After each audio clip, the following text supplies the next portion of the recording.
And then I Googled EQUASY before this interview, and I didn't realize you made that word up. I made it up, yeah. For people that don't know, will you just quickly tell what that means, EQUASY? EQUASY stands for Equine Addiction Syndrome, which means being addicted to horse riding. And I created this as a pseudo drug. It was a thought piece. It was it is my most downloaded ever publication.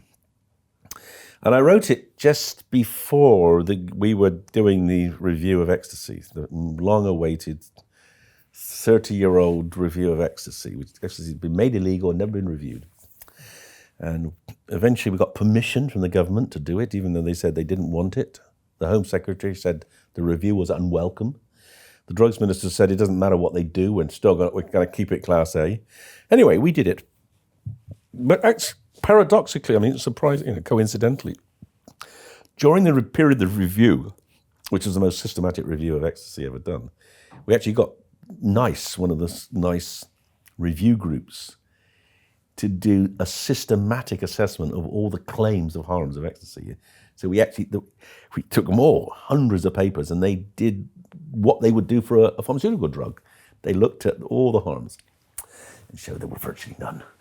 And the ones there were trivial. And anyway, but we knew there was going to be a problem. We knew we were pretty certain that we were going to recommend downgrading to Class B or Class C. And we knew the government were going to fight back. And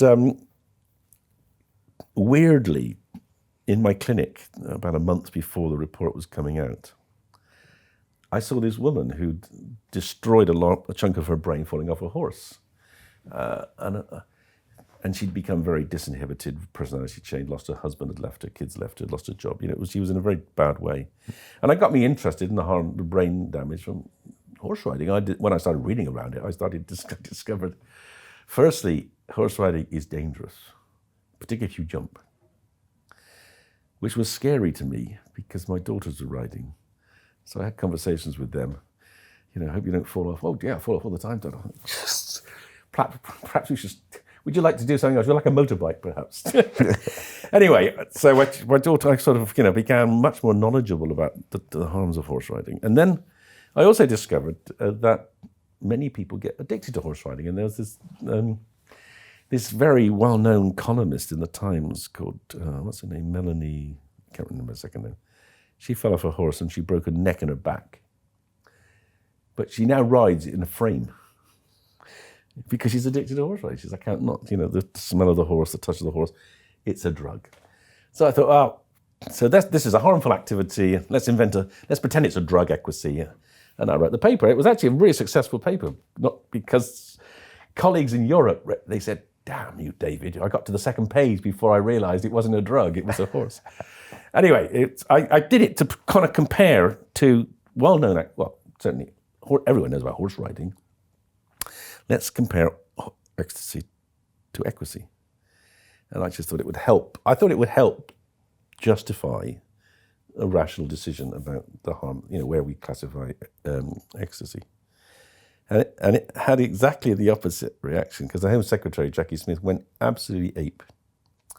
Completely ape. And she rang me out one day in the very same room as where I'd been seeing the woman with the brain damage. And she said, you can't do that. You can't make a comparison between an illegal activity and a legal one. I said, what? Well, you can't. Ecstasy is illegal and horse riding is legal. How can you compare the two? I said, well, if you don't compare relative harms, then how can you possibly justify making a drug illegal? No, you can't. You can't compare a legal activity with an illegal. This is madness. So anyway, and it turned out, two interesting things turned out of that. One is that was, she then she went to Parliament, an hour later, and she denounced me. And it was very obvious that she was doing that to avoid being asked questions about her. She was flipping her home.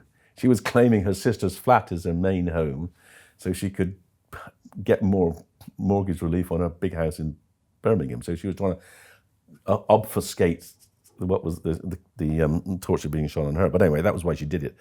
But the other interesting thing happened. So I rang up the one MP I really knew and trusted, who was a doctor. There are no doctor MPs anymore. Evan Harris. I said, Evan, look, I just had this really weird conversation with the Home Secretary. She says you can't compare legal and illegal things. And he said, yeah, David, sadly, most of them think like that. Then I realised therefore you should be really careful about making things illegal. Because once they're illegal, people stop thinking about them. Right. And that really I found that quite chilling. And we make it illegal, we ban it, and then it's job done. I mean, actually, we're seeing this recently. You heard about the horrible rapist in Manchester with GHB? Yeah. What's the response? The response is, we might have to review its classification. What? I mean, currently, he could go to prison, possession for 14 years. Do you think making it Class A with life is going to make any difference? The classification doesn't make a difference. What makes a difference is people knowing what's going on, having testing, warning, But the big problem we have with drug laws in Britain is that the laws are invested in the Home Office. The Home Office is about policing, and policing is about punishment and prohibition. And until we get it out of that, we can't have a rational discussion about more sensible approaches. Right. And the reason the EQUASY went over is because you ultimately concluded that EQUASY was more dangerous than ecstasy. Sorry, I should have pointed. Yes, exactly. Horse riding, particularly if you jump, is more dangerous than taking ecstasy. And they went absolutely ape because, I got a wonderful letter from the Horse and Hound saying, did I not know that horse riding cured diabetes? No, I didn't. I mean, it touched a nerve, which perhaps is maybe America too. You know how many people die horse riding in America every year? No. Oh, it's about 2,500. Whew. Way more than die of ecstasy. And of course, a lot of horses die as well. But it was touched a nerve, that you'd actually someone had the gall to challenge this British tradition of horse riding. But it changed something, though.